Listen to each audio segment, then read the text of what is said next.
This is ABC15 Mornings. Now at 6, Mesa police under review this morning after a tense situation putting one man in jail after getting hit with multiple beanbag rounds in front of his family. And some signs of improvement when it comes to coronavirus testing in our state, thanks to multiple events over the past couple of weeks where you can get tested today. Also remembering a civil rights icon at the center of nearly every major movement in the 60s.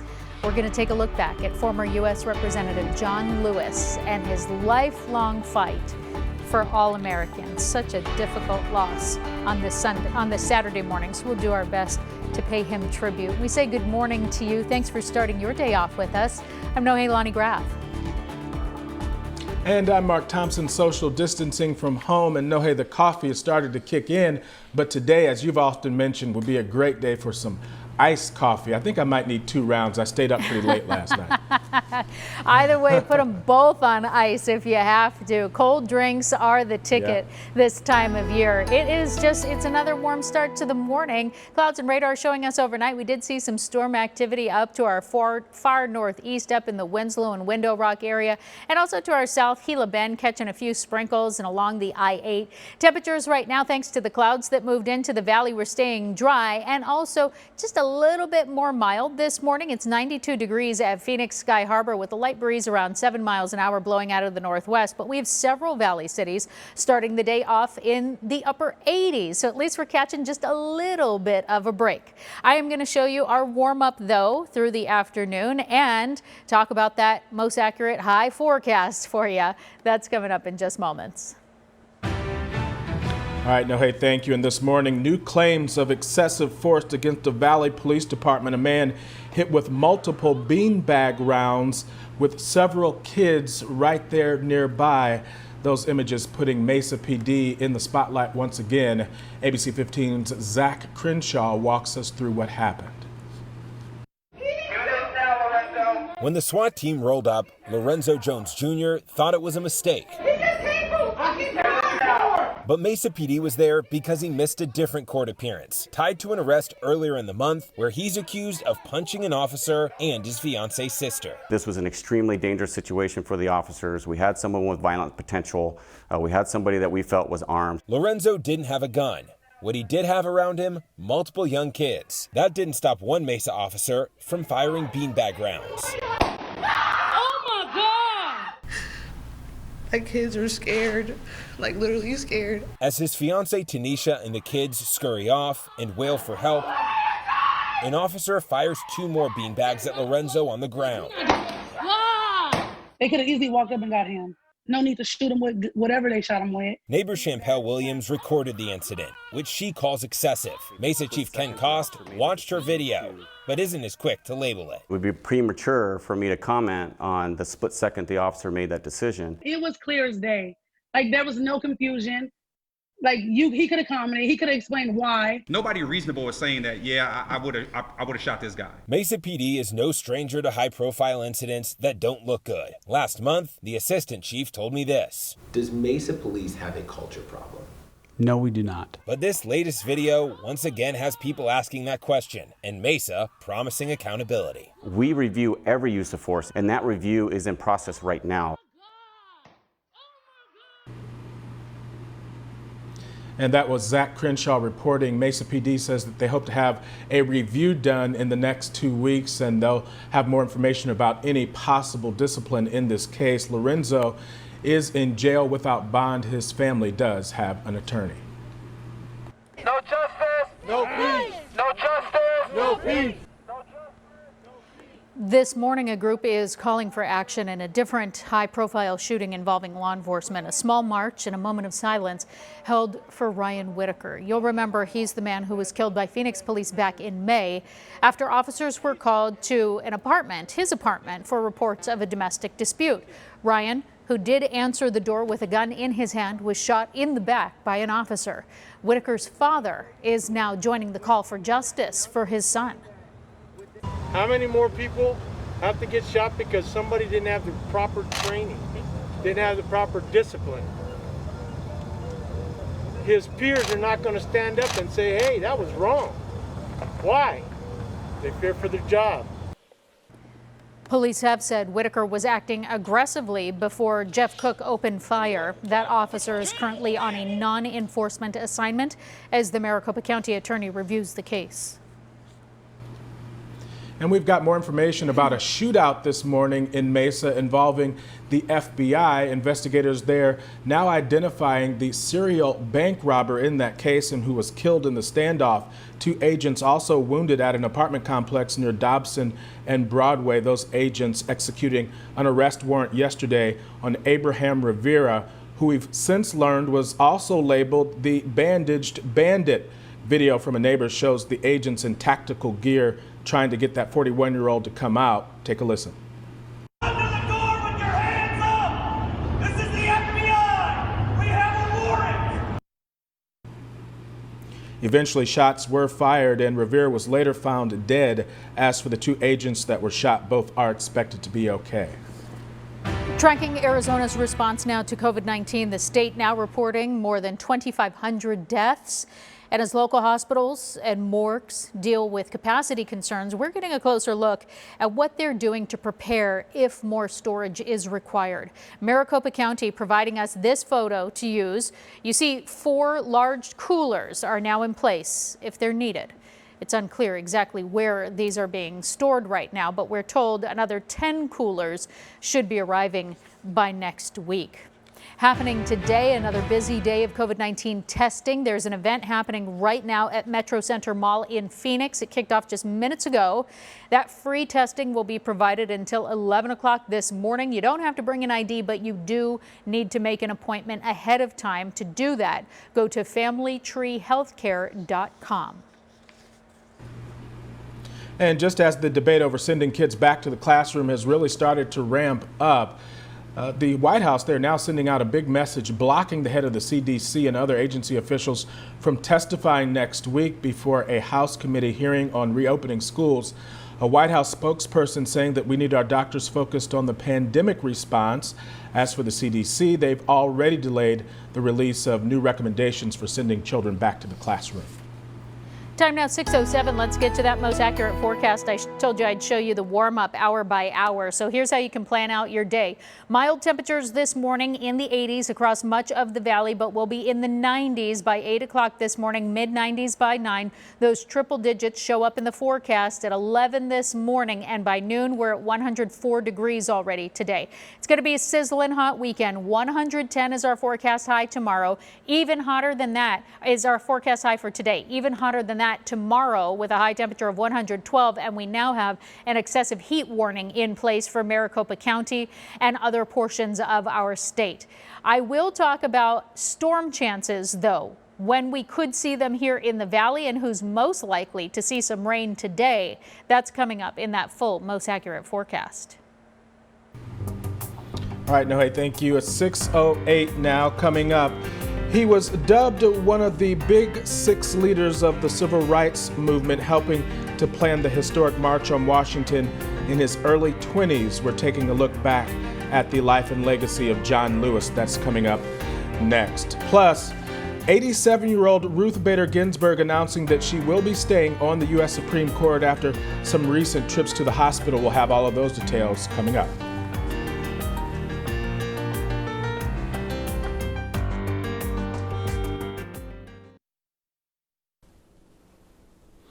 Welcome back, everybody. He stood shoulder to shoulder with Dr. Martin Luther King back during the civil rights movement, working to get equal rights for all Americans. But now the hero of the civil rights movement, U.S. Representative John Lewis, has died. ABC's Trevor Ault takes a look back at his life and legacy. Civil rights icon John Lewis was born outside of Troy, Alabama in 1940, the son of sharecroppers. As a teenager, he was drawn to activism surrounding the Montgomery bus boycott. During the 1960s, he was at the center of nearly every major moment in the civil rights movement, organizing sit-in demonstrations at segregated lunch counters as a student at Fisk University. He was one of the first freedom riders, protesting segregated interstate bus terminals across the South. This photo showing Lewis with a bandage on his head after he and other riders were beaten. Just the beginning of what would be many arrests for the civil rights activist. We must cry, and we all must cry together, that we want our freedom and we want it now. By 1963, at the age of just 23, alongside Martin Luther King Jr., he was dubbed one of the big six leaders of the civil rights movement who helped plan the historic March on Washington. Let us not forget that we are involved in a serious social revolution. Lewis helped spearhead one of the most defining moments of the era, leading more than 600 peaceful protesters across the Edmund Pettus Bridge in Selma, Alabama in 1965. Lewis in the front of the pack for that brutal confrontation with Alabama state troopers, now known as Bloody Sunday. He was struck in the head, suffering a fractured skull at the hands of the police. I was the first one to catch the blow. Lewis was elected to Congress in November of 1986. He served as U.S. Representative of Georgia's 5th Congressional District, where he continued to get into what he called good trouble. I got arrested 40 times during the 60s, and since I've been in Congress, another 5 times. Lewis was awarded the Presidential Medal of Freedom, the country's highest civilian honor, in February of 2011. In recent years, he was an outspoken critic of President Trump, skipping the president's inauguration and first State of the Union address. He also took part in widespread protests against the president's zero-tolerance immigration policy. We are getting in good trouble to set people free. I will go to the borders. I get arrested again. Lewis often reminded people to choose love over hate. It doesn't matter whether we're black or white, Latino, Asian American, or Native American. It doesn't matter whether we are straight or gay. We're one people, we're one family. We all live in the same house. Trevor Ault, ABC News, New York.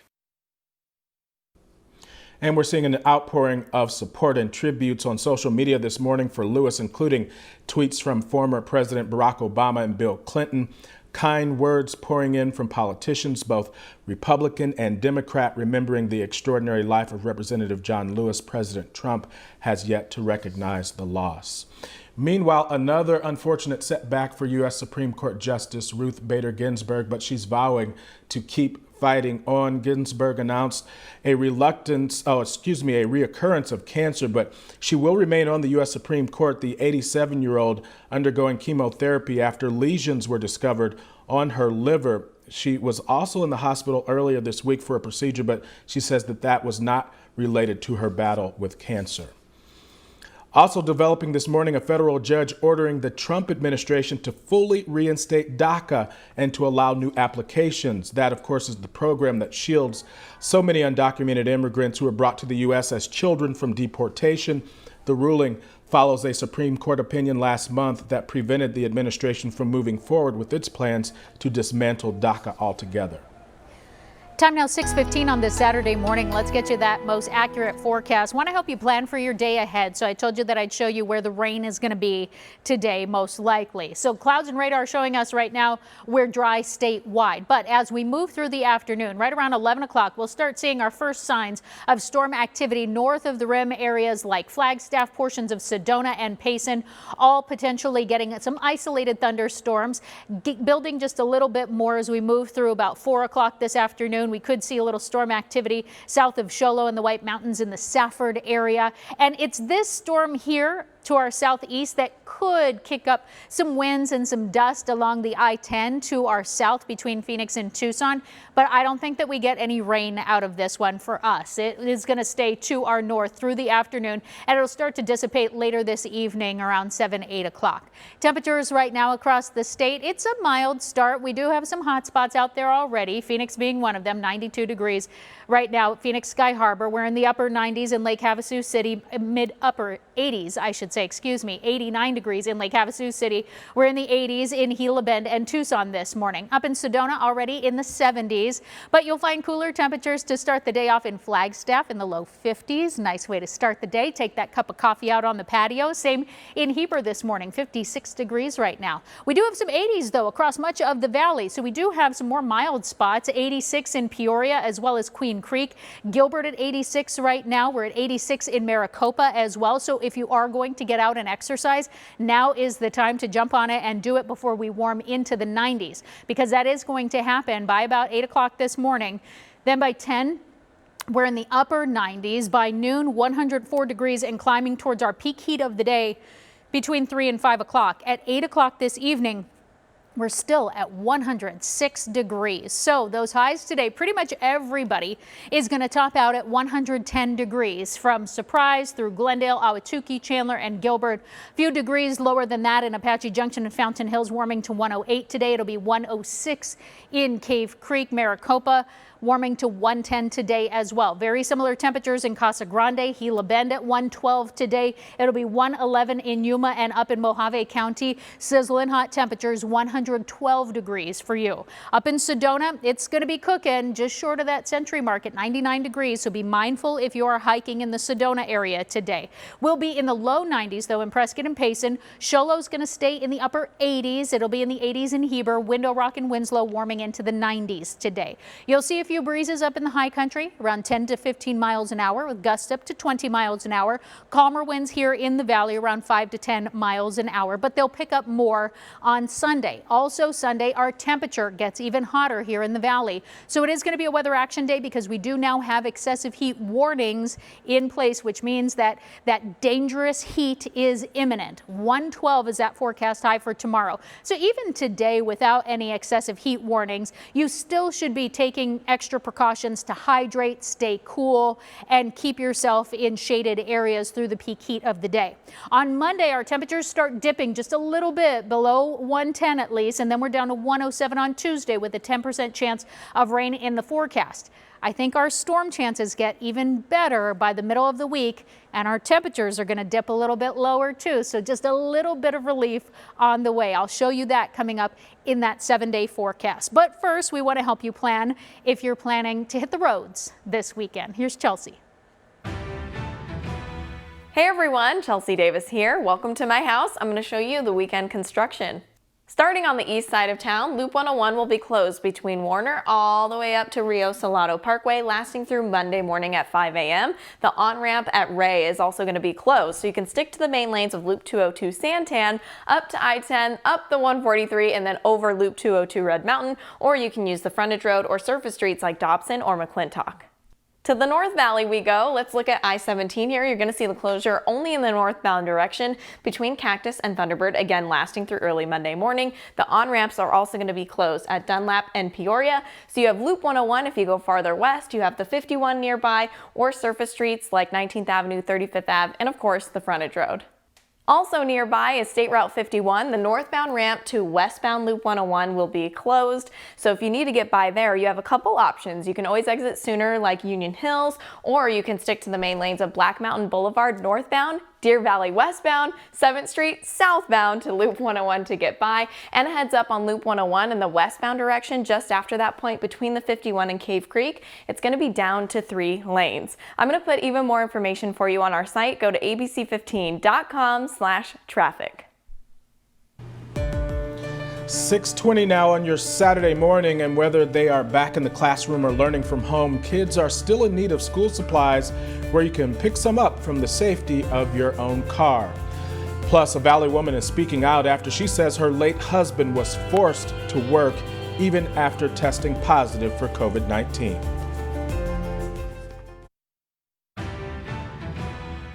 Schools might still be figuring out what the classroom life is going to look like this year, but one thing that never changes is the need for supplies so that your kids are ready to learn, whether it's at school or at home. But a lot of people need help with that again this year especially. So Alan Powell is joining us from Hero Zona. Alan, thanks so much, my friend, for being with us.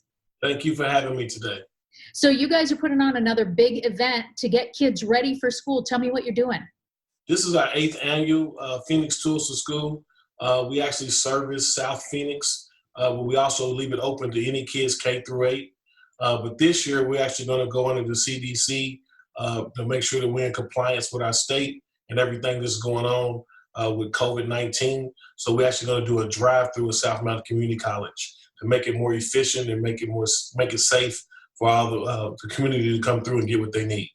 So a family can come through in their car, and then you guys are going to hand them backpacks full of the supplies or kits, school kits?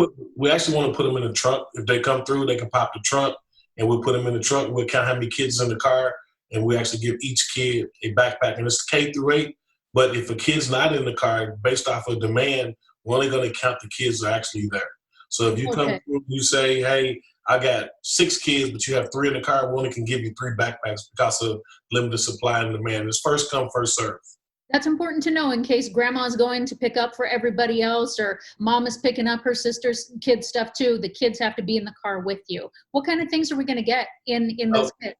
It's going to be special this year. We're going to have probably 10 supplies in the past. We're going to have everything that you can actually have from K-8, from crayons to markers to the prohibited, the scissors that are great for kids, the ones with the safety scissors for K through 8.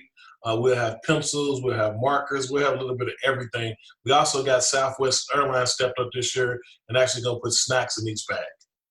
Wow. Oh, so you guys are giving a full, well-rounded little pack for families and kids.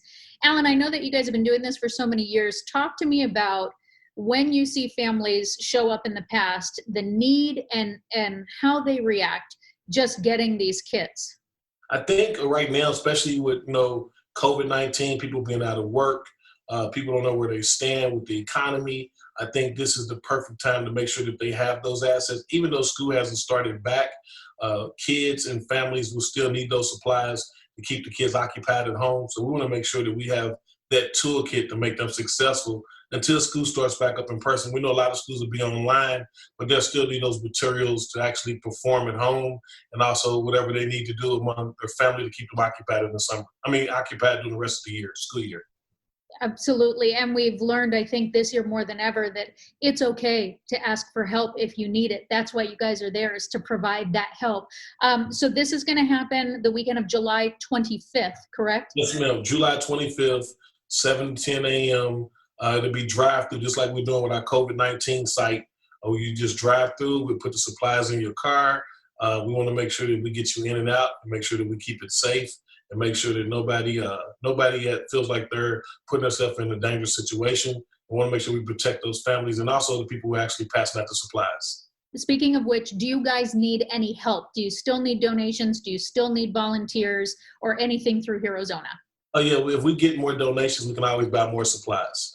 We're going to give out thousands of supplies, but the more we have, because right now a lot of companies don't know where they stand. So from a nonprofit standpoint, there's not a lot of people putting money back out right now because there's limited resources, and not a lot of nonprofits are struggling. Alan Powell from HeroZona, you guys always do so much for the community, and I know the smile on those kids' faces next weekend is going to be all the payoff in the world for you guys. Thanks for watching. I also want to thank you all for always being there and always supporting us, and make sure that you and your staff and the station stay safe.